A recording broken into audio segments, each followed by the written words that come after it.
আমি কিন্তু সাকিব ভাইয়ের দুইটা সিনেমাও করেছি, যেমন হচ্ছে বিগত দিনে যদি রায়হান রাফি ভাইয়ের তাণ্ডব সিনেমাটা কিন্তু আমার করার সৌভাগ্য হয়েছিল। এর আগে হচ্ছে তপু খানের যেটা লিডার আমি বাংলাদেশ, ওই কাজটাও করা আমার সৌভাগ্য হয়েছে। সবাইকে জানাই আপনার মাধ্যমে ঈদ মোবারক, ঈদের শুভেচ্ছা। আপনি অলরেডি দেখেছেন আজকে ঈদের 7ম দিন।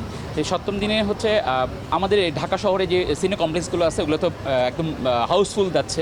এরপরে এখন গত 2-3 দিন ধরে বিভাগীয় শহরের দর্শকরা জিজ্ঞেস করতেছে আমি যে ভাইয়া কবে আসবে আমাদের শহরে, আমাদের ইয়েতে সিনে কমপ্লেক্সে, অথবা হচ্ছে আমার সিঙ্গেল স্ক্রিন যেগুলো আছে এগুলোতে কখন পাবো।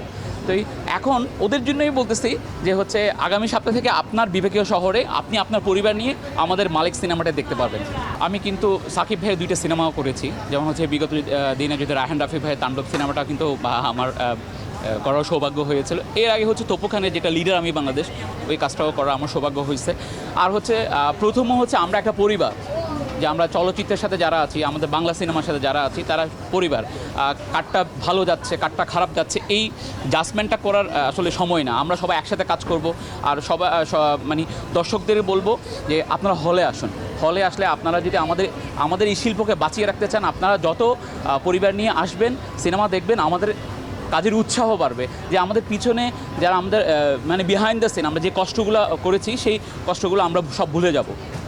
এখন যেহেতু বিহাইন্ড দ্য সিনের কথা বলেন, আমি একটু মালিক সিনেমার বিহাইন্ড দ্য সিন সম্পর্কে আপনার একটু জানতে চাই। আচ্ছা, বিহাইন্ড দ্য সিন তো হচ্ছে শুভ ভাইয়ের কথাটা বলেছিল যে আমরা যখন নাটোরে রাজবাড়িতে যখন শুটিং করতেছিলাম, ওনার পায়ে একটা আগুন লেগে গেছিলো। তো এখন হচ্ছে যে অনেকেই শুনেছেন যে হচ্ছে আমার অন্য ইন্টারভিউতে যে আমরা যখন আইটেম সং যেটা গুলুগুলা পিঠা, যেটা হচ্ছে এটা দর্শক খুব ভালোভাবে রিসিভ করেছে, এইটার যখন শুটিং করছিলাম আমরা গত মাসের শেষের দিকে টানা 3-4 দিন বৃষ্টি ছিল। মানে এত বৃষ্টি ছিল যে হচ্ছে 1 ঘন্টায় বৃষ্টি পড়লে আরেক ঘন্টা মোটামুটি বৃষ্টি থেমে যায়। আমরা মোটামুটি 4 থেকে 5 ঘন্টা সময় পেয়েছিলাম এটা শেষ করতে। তারপর হচ্ছে আপনার একটা সিন করে আরেকটা বেটার সিন করব, সেই সময়টা আমরা পাচ্ছিলাম না। তারপর আমার জীবনে স্মরণীয় ঘটনা হয়ে থাকবে সেটা শেষের দিন আমি ফ্লোরে পড়ে গিয়েছিলাম।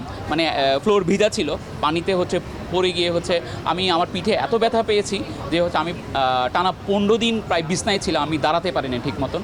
তারপর যখন ট্রেইলার রিলিজ থেকে শুরু করে, পোস্টার রিলিজ থেকে শুরু করে দর্শকদের ভালোবাসা মানে ম্যাজিকের মতো, বিশ্বাস করবেন আল্লাহর কি রহমত, এরপর থেকে নিজেকে সুস্থ মনে করছি, সুস্থ হয়ে গেছি আর কি বলতে পারেন। এখনও পর্যন্ত দর্শকদেরকে যে ভালোবাসা পাচ্ছি সেই ভালোবাসাটা ধরে রাখতে চাই আর কি। এত পরিশ্রমের পর যখন সিনেমাটা মুক্তি পেয়েছে এবং দর্শকদের অনুভূতি পেয়ে কী মনে হচ্ছে, আপনার পরিশ্রম সার্থক? ইনশাল্লাহ। হচ্ছে আমি আমার অভিনয় শিল্পী, আমি তো নিজেও একজন অভিনয় শিল্পীর জায়গা থেকে যদি বলি, অথবা কাস্টিং ডিরেক্টর হিসেবে বলি, এই ধারা অব্যাহত রাখতে হলে যারা আমাদের দর্শক আছেন, যারা বন্ধুবান্ধব আছেন, তাদেরকে অবশ্যই আপনারা হলে আসুন। আপনারা শুধু এই যে 2টা ঈদে হলে এসে সিনেমা দেখবেন তাই না, আপনারা চেষ্টা করবেন যখনই সময় পাবেন আপনাদের হচ্ছে বন্ধুবান্ধব আত্মীয়স্বজন সবাইকে নিয়ে হলে আসবেন। আপনারা সিনেমা দেখলেই আমরা বেঁচে থাকবো, আমাদের কাজের উৎসাহ দেবে। দেশে দেশে সবার সাথে দ্য নিউজ।